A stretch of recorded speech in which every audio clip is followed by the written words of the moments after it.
Assalamu alaikum.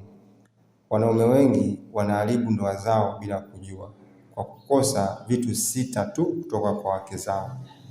Na cha kushangaza zaidi ni hiki: Qur'ani inaonyesha wazi vitu hivyo, lakini watu wengi hawavioni. Kama utavijua hivi 6, unaweza kubadilisha kabisa jinsi mume wako anapokutazama, anakuheshimu na anakupenda. Lakini ukiendelea kupuuza, ndoa inageuka kuwa mzigo, si amani.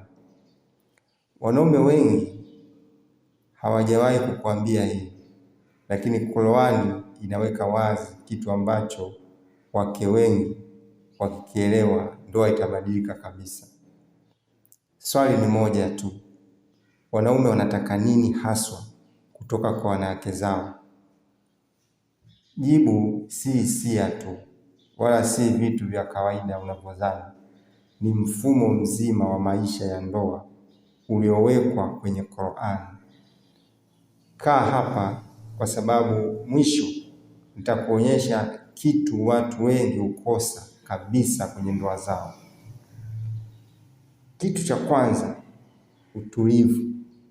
Allah anasema, a'udhu billahi minash shaitani rajim, bismillahir rahmanir rahim, wa min ayatu an khalaqa lakum man anfusakum azwaja lataskunu ilaiha wa ja'ala bainakum mawadda wa rahma inna fi dhalika laayati la'allahum yatafakkarun.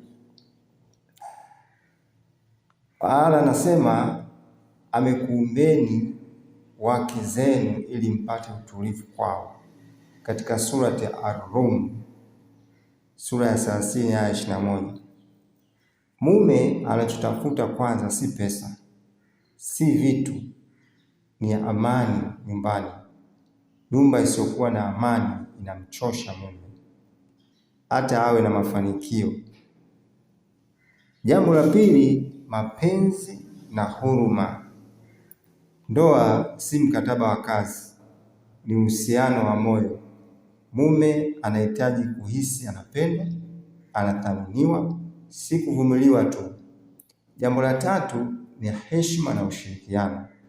Qur'ani inasema, walahunna mithlu alladhi alayhinna bilma'ruf walrijalu alayhinna darajat wallahu azizun hakim. Qur'ani inasema nao wana haki kama zile zilizo juu yao kwa wema. Hapa katika surati Bakara sura ya 2 aya 228. Hapa kuna siri moja kubwa: mume hahitaji ushindani nyumbani, anahitaji ushirikiano. Jambo la 4, uaminifu, kulinda ndoa. Qur'ani inasema waswalihatu kanitatu hafidhatu lghaibi bima hafidhatu Allah. Qur'ani inasema wanawake wema ni wale wanaolinda heshima zao na ndoa zao, katika sura An-Nisa sura ya 4 aya 34. Uaminifu si kutokusaliti, ni kulinda heshima ya ndoa hata mume hayupo. Jambo la 5 ni mawasiliano ya hekima. Qur'ani inasema waqulu linnasu husna, waqulu linnasu husna, semeni na watu kwa wema, katika surati Al-Baqara sura ya 2 aya 83. Maneno yanaweza kujenga au kubomoa ndoa ndani ya sekunde. Jambo la 6, ushirikiano wa maisha. Sema hunna libasun lakum wa antum libasun lakum, wao ni vazi kwenu na nyinyi ni vazi kwao, katika surati Bakara aya 200 aya 187. Hii ina maana unapaswa kufichiana udhaifu, si kuuana kwa maneno. Lakini hapa ndipo watu wengi hukosea. Qur'ani haijawahi kusema ni upande mmoja tu unapaswa kutoa.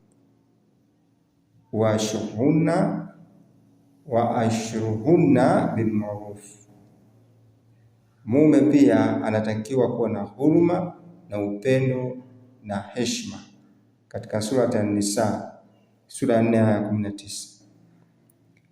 Kwa kifupi, mume anatafuta amani, mapenzi, heshima, uaminifu na ushirikiano, na mke naye anastahili hayo hayo kutoka kwa mume.